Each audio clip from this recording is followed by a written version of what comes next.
और ग्लैमर का तड़का।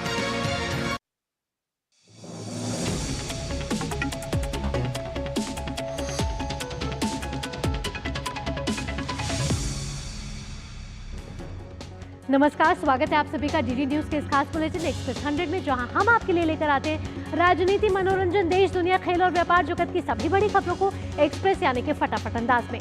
मैं हूं आपके साथ भावना नैयर, तो देखिए खबरें तेज रफ्तार से।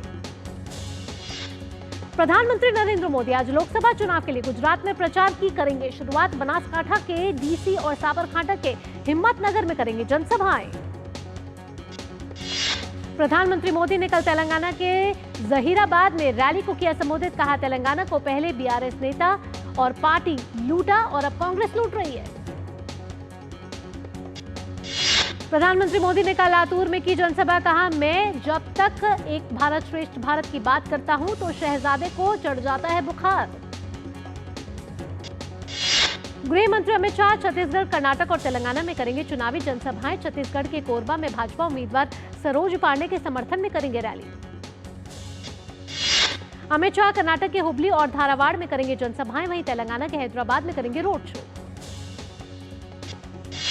गृह मंत्री अमित शाह ने कल अहमदाबाद पूर्व लोकसभा सीट में की जनसभा। कहा, गुजरात की जनता इस बार भी सभी सीटों देकर भाजपा को देगी आशीर्वाद। केंद्रीय मंत्री और भाजपा नेता अनुराग ठाकुर आज बस्ती में भाजपा प्रत्याशी हरीश द्विवेदी के समर्थन में करेंगे रोड शो, वहीं डुमरियागंज में भी करेंगे जनसभा। कांग्रेस अध्यक्ष मल्लिकार्जुन खड़गे की कर्नाटक में 2 रैलियां। आज रायचूर और कालबुर्गी में करेंगे चुनावी जनसभाएं। कांग्रेस अध्यक्ष मल्लिकार्जुन खड़गे के जांजगीर चंपा में रैली में शिव के खिलाफ राम को लड़ाने के बयान पर बवाल, भाजपा ने किया पलटवार। कांग्रेस महासचिव प्रियंका गांधी आज असम में करेंगी लोकसभा चुनाव के लिए प्रचार। प्रियंका डुबरी में करेंगी चुनावी जनसभा।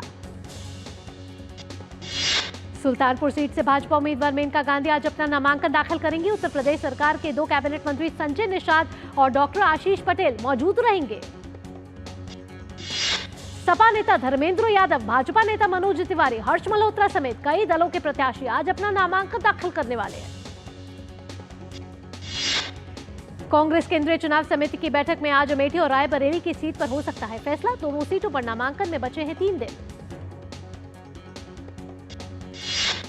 कांग्रेस ने कल 4 उम्मीदवारों की सूची की जारी। कांगड़ा से आनंद शर्मा और गुरुग्राम से राज बब्बर को दिया टिकट। अनंतनाग राजौरी में 7 मई को होने वाले मतदान अब 25 मई को होंगे। चुनाव आयोग ने दी है ये जानकारी। निर्वाचन आयोग ने राजस्थान में अजमेर लोकसभा क्षेत्र के अंतर्गत नंदसी गांव में एक मतदान केंद्र पर 2 मई को पुनर्मतदान का दिया है आदेश। शिवसेना शिंदे गुट ने दक्षिण मुंबई सीट से यामिनी जाधव को बनाया है उम्मीदवार। उद्धव गुट के अरविंद सावंत से होगा मुकाबला।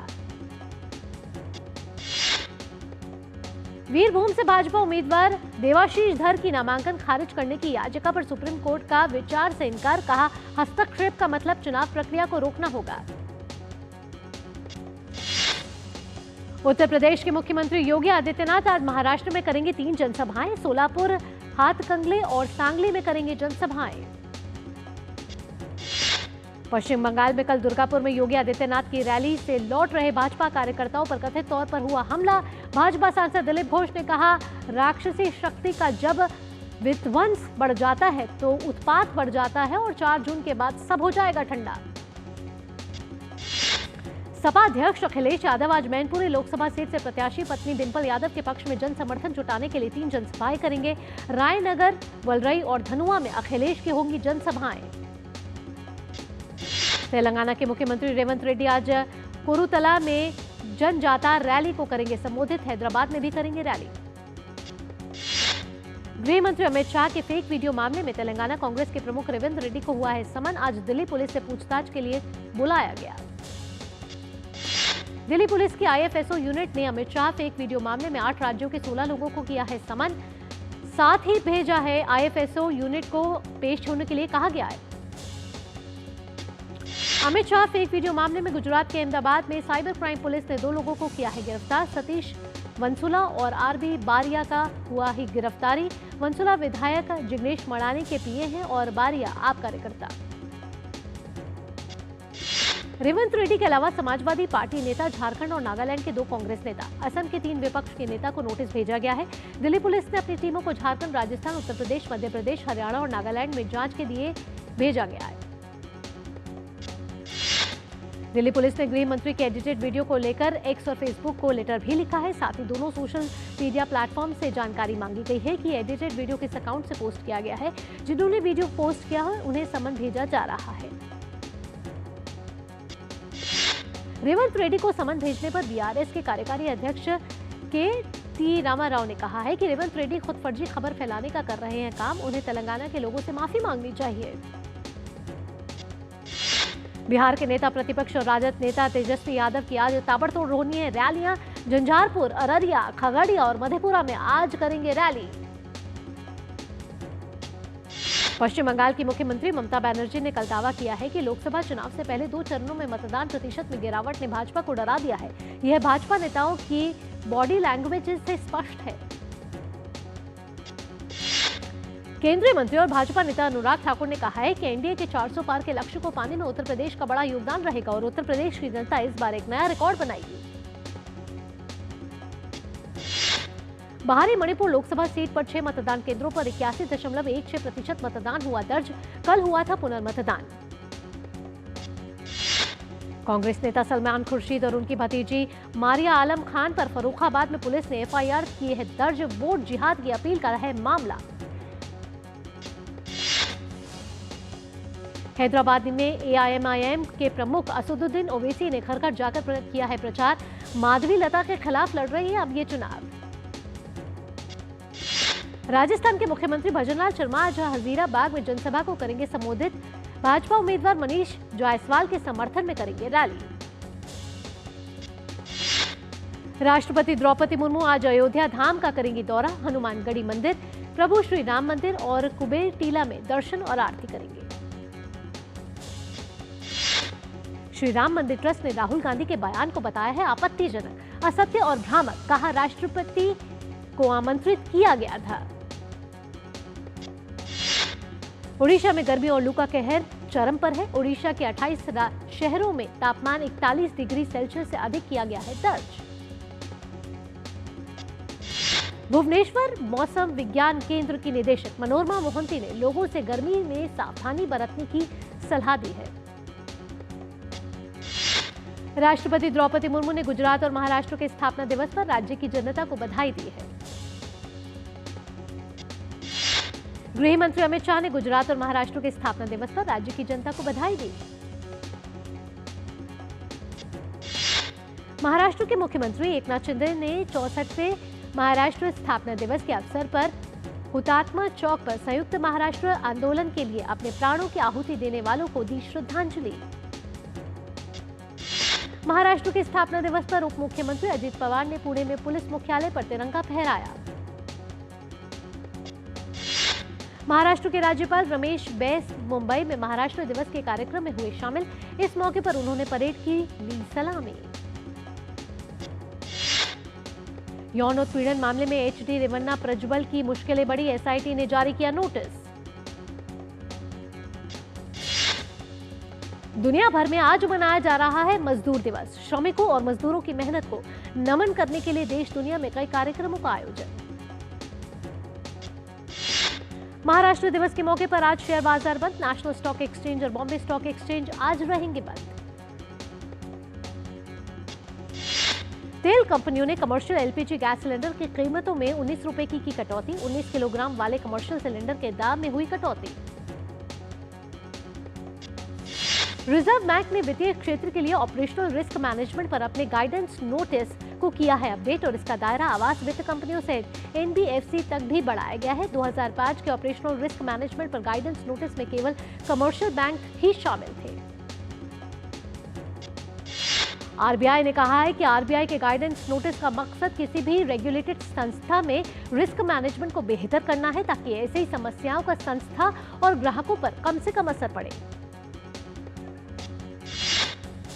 और इसी के साथ एक्सप्रेस 100 में ले रहे हैं एक छोटा सा ब्रेक। ब्रेक के बाद भी रफ्तार भरी खबरों का सिलसिला यूं ही जारी रहेगा। अरे ममता, कहाँ जा रही है भरी दोपहरी में? कहीं नहीं माँ, बस वोट डाल कर आई। बाहर धूप देख रही है? तुम इतने कड़ी धूप में मीलों चलकर पानी लेने जाती थी और आज हमारे घर में खुद पानी चलकर आता है।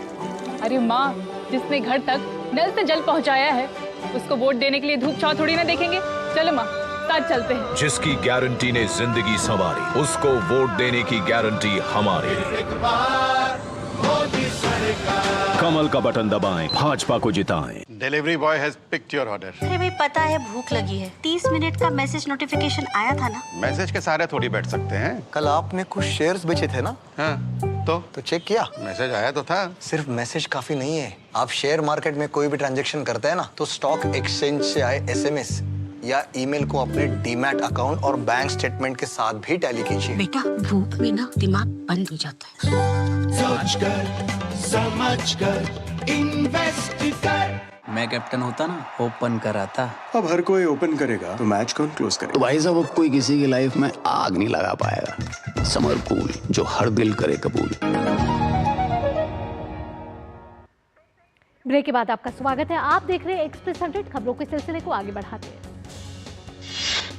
सेबी ने म्यूचुअल फंड से जुड़े नियमों में बदलाव करने का किया है फैसला, जिसके तहत एमएसए के शेयरों में फ्रंट रनिंग और धोखाधड़ी वाले लेन देन सहित संभावित बाजार दुरुपयोग की पहचान और रोकथाम के लिए स्थापित करना होगा एक संस्थागत तंत्र। सेबी ने कहा है कि इस तंत्र में उन्नत निगरानी प्रणाली, आंतरिक नियंत्रण प्रक्रियाएं और फ्रंट रनिंग, इनसाइडर ट्रेडिंग और संवेदनशील जानकारी के दुरुपयोग सहित विशिष्ट प्रकार के कदाचार की होगी पहचान, निगरानी और समाधान करने की प्रक्रिया शामिल होनी चाहिए। देश के 8 प्रमुख बुनियादी ढांचा क्षेत्रों की वृद्धि मार्च में बढ़कर 5.2% हुई है। हालांकि इस साल फरवरी के मुकाबले विकास दर हुई है कम। फरवरी में वृद्धि दर 7.1% थी। देश के औद्योगिक उत्पादन सूचकांक में 8 प्रमुख क्षेत्रों का 40.27% रहा है योगदान। साल पहले इन क्षेत्रों में नकारात्मक वृद्धि के मुकाबले मार्च में कच्चे तेल, सीमेंट और बिजली के उत्पादन में वृद्धि दर बढ़कर 2%, 10.6% और 8% हुई है। ब्रिटेन की गैस कंपनी बीपी ने की कार्तिकेय दुबे को भारत प्रमुख के रूप में नियुक्त करने की घोषणा। वह लंबे समय से कार्यरत शशि मुकुंदन की लेंगे जगह, जो सेवानिवृत्त हो रहे हैं। पश्चिम एशिया में जारी तनाव के बीच एयर इंडिया ने तेल अवीव के लिए अपनी उड़ानों का निलंबन 15 मई तक बढ़ा दिया था। विमानन कंपनी ने 19 अप्रैल को कहा था कि तेल अवीव के लिए उसकी उड़ानें 30 अप्रैल तक रहेंगी निलंबित। एयर इंडिया ने कहा है कि हम स्थिति पर लगातार नजर रखे हुए हैं और अपने उन यात्रियों को सहायता प्रदान भी कर रहे हैं जिन्होंने इस दौरान तेल अवीव की यात्रा के लिए टिकट ली हुई है। इंडिगो के सीईओ पीटर एल्वर्स ने घोषणा की है कि एयरबस A350 से 900 विमानों की डिलीवरी 2027 में हो जाएगी शुरू। अमेरिका और यूरोप में लंबे मार्गों पर पीटर एल्वर्स ने कहा है कि हम मार्गों का विश्लेषण कर रहे हैं, लेकिन विमानों में उच्च गंतव्य तक सीधे पहुंचने की क्षमता है। उच्चतम न्यायालय ने कर्नाटक में 8,000 करोड़ रुपए की शरावती बिजली परियोजना के लिए जारी अल्पकालिक निविदा को चुनौती देने वाली लार्सन एंड टूब्रो लिमिटेड की याचिका को किया है खारिज। जियोजित फाइनेंशियल सर्विसेज का शुद्ध लाभ साल 2023-24 की जनवरी-मार्च तिमाही में 73% बढ़कर 52 करोड़ रुपए रहा। निजी क्षेत्र के कोटक महिंद्रा बैंक ने कहा है कि उसके संयुक्त प्रबंध निदेशक केवीएस मणियन ने तत्काल प्रभाव से दिया है इस्तीफा। लगभग 3 दशकों से बैंक से जुड़े रहे मणियन को इस साल जनवरी के प्रबंधन में फेरबदल के दौरान बनाया गया था संयुक्त प्रबंध निदेशक। 127 साल पुराना गोदरेज परिवार अब 2 हिस्सों में हुआ है विभाजित। बंटवारे के लिए एक समझौते पर हुए हस्ताक्षर के बाद जारी बयान के मुताबिक आदि गोदरेज और उनके भाई नादिर को गोदरेज इंडस्ट्रीज का अधिकार मिला है। आदि गोदरेज के चचेरे भाई बहन जमशेद और स्मिता को गैर सूचीबद्ध कंपनी गोदरेज एंड बायस का मालिकाना हक मिलेगा। इन दोनों को गोदरेज एंड बायस से जुड़ी कंपनियों के साथ साथ मुंबई में बड़ा भूखंड और महत्वपूर्ण संपत्ति भी मिलेगी। अदानी पोर्ट्स एंड एसईजेड की रेटिंग को केयर रेटिंग की ओर से AAA में अपग्रेड किया गया है। यह भारत में क्रेडिट रेटिंग एजेंसियों की ओर से दी गई उच्चतम रेटिंग है। श्रीलंका को आर्थिक संकट से उबारने के बाद भारत पड़ोसी देश के कांके संथुरई बंदरगाह को विकसित करने का पूरा खर्च 6.15 करोड़ डॉलर उठाएगा। भारत द्वारा सहमति जताए जाने के बाद श्रीलंका की कैबिनेट ने बंदरगाह के नवीनीकरण कार्य को शुरू करने का निर्णय लिया है। परियोजना के लिए 2 मई 2017 को श्रीलंका की कैबिनेट ने दी थी मंजूरी। आज दुनिया भर में मजदूर दिवस का हो रहा है जश्न। जर्मनी के बर्लिन में लगभग 2800 प्रदर्शनकारी सड़कों पर उतरे हैं और शांतिपूर्ण मार्च के साथ मजदूर दिवस का मनाया है जश्न। चीन में कोरोना वायरस का सीक्वेंस को डिकोड करने वाले पहले विज्ञानी को उनकी लैब से बाहर निकाल दिया गया है। इसके विरोध में उन्हें धरने पर बैठना पड़ा। Shanghai public health clinical centre ने कहा है कि झांग की लैब को सुरक्षा कारणों से किया गया है बंद। उन्हें वैकल्पिक प्रयोगशाला मुहैया कराई गई है, लेकिन झांग ने लिखा है कि उनकी टीम को उनके निष्कासन की सूचना मिलने तक कोई विकल्प नहीं दिया गया था। अमेरिका के पूर्व राष्ट्रपति डोनाल्ड ट्रंप की मुश्किलें बढ़ गई हैं। कई कानूनी मुकदमों का सामना कर रहे ट्रंप को कोर्ट ने अवमानना का दोषी ठहराया और $9,000 का लगाया है जुर्माना। डोनाल्ड ट्रंप यह जुर्माना मुंह बंद करने के लिए धन देने के मामले में गवाहों, ज्यूरी और अन्य के संबंध में सार्वजनिक बयान देने से रोकने वाले गैद आदेश का लगातार उल्लंघन करने का लगाया गया है यह आरोप। कोर्ट ने आदेश का दोबारा उल्लंघन करने पर उन्हें जेल में डालने की चेतावनी भी दी है। जिम्बाब्वे ने दुनिया की सबसे नई मुद्रा की है पेश। आर्थिक बदहाली से उबरने के मकसद से जिम्बाब्वे ने एक नई मुद्रा जिग का प्रचलन किया है शुरू।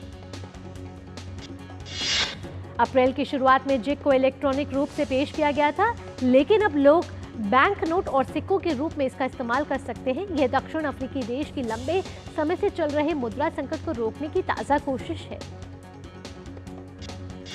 अमेरिका और पाकिस्तान के क्षेत्रीय सुरक्षा के खतरों से निपटने में साझा है।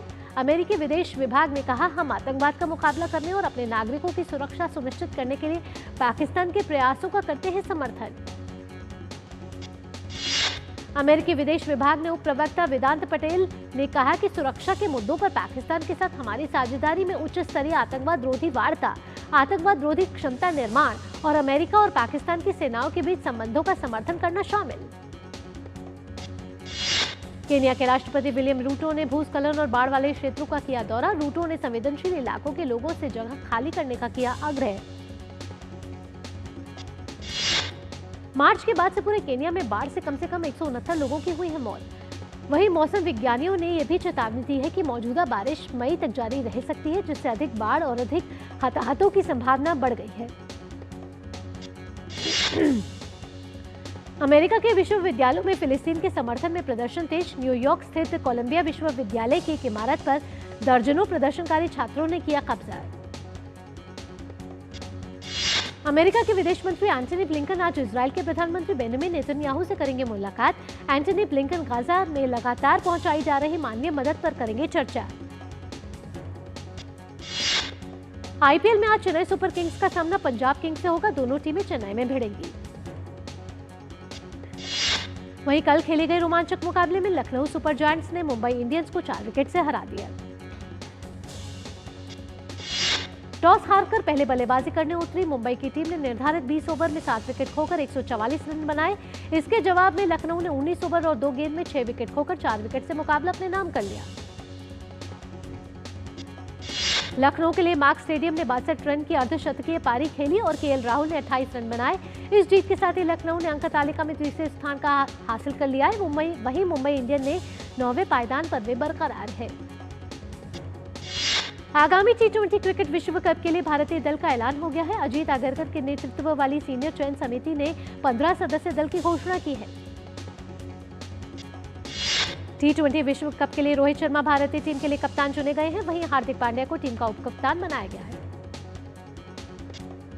ऋषभ पंत की लंबे समय के बाद भारतीय टीम में वापसी हुई है। ऋषभ पंत 2022 में एक कार एक्सीडेंट में बुरी तरह से घायल हो गए थे और उन्होंने आईपीएल के इस संस्करण से मैदान पर जोरदार वापसी की है। चीन में खेले जा रहे थॉमस कप में आज भारतीय पुरुष टीम ग्रुप दौर के अपने आखिरी मैच में इंडोनेशिया के खिलाफ कोर्ट पर उतरेगी। टीम इंडिया की कोशिश ग्रुप के आखिरी मैच को जीतकर अपने ग्रुप में शीर्ष स्थान हासिल करने की होगी। भारत के बैडमिंटन खिलाड़ियों ने पेरिस ओलंपिक के लिए 5 कोटा हासिल कर लिया है। BWF द्वारा जारी race to Paris ranking list के अनुसार भारत को एकल वर्ग में 3 कोटा जबकि युगल वर्ग में 2 कोटे मिले हैं। पेरिस ओलंपिक के लिए मिले 5 कोटे में एकल वर्ग में पीवी सिंधु के अलावा एचएस प्रणॉय और लक्ष्य सेन का नाम शामिल है। वहीं युगल वर्ग में चिराग शेट्टी और सात्विक साईराज रंकीरेड्डी की जोड़ी के साथ अश्विनी पोनप्पा और तनिषा क्रास्टो की जोड़ी ने पेरिस 2024 के लिए टिकट कटा लिया है। दुनिया के पूर्व नंबर 1 खिलाड़ी राफेल नडाल को मैड्रिड ओपन में उलटफेर का शिकार होना पड़ा है। मैड्रिड ओपन में चोट से वापसी करने वाले नडाल को चेक खिलाड़ी जीरी लेहेका ने 7-5, 6-4 के अंतर से हराकर क्वार्टर फाइनल में अपनी जगह पक्की कर ली। बॉलीवुड एक्टर रणबीर कपूर की football team Mumbai city FC ने फाइनल में जगह बना ली है। एक्टर ने अपनी लेडी लव आलिया भट्ट के साथ पहुंचे वे स्टेडियम। तस्वीरें सोशल मीडिया पर हुई जमकर वायरल।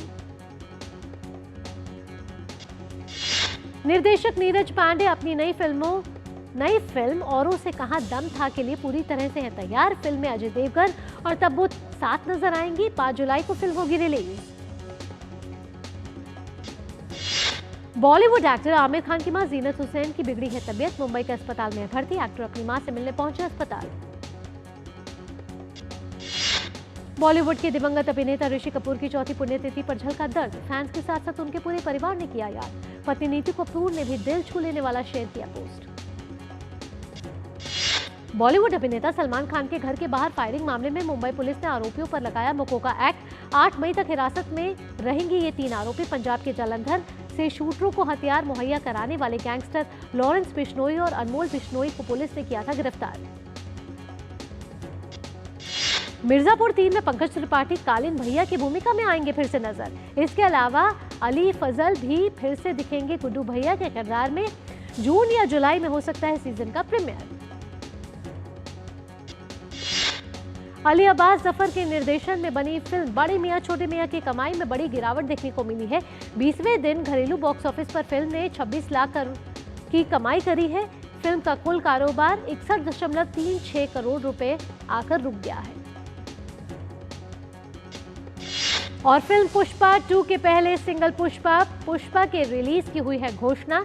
6 भाषाओं में पहला सिंगल पुष्पा होगा रिलीज। एक्टर अल्लू अर्जुन का नया पोस्टर भी हुआ रिलीज। इसी के साथ एक्सप्रेस 100 में इतना ही। डीडी न्यूज पर खबरों का सिलसिला यूं ही जारी रहेगा क्योंकि डीडी न्यूज ही है भरोसा सच का। मुझे दीजिए अनुमति। नमस्कार।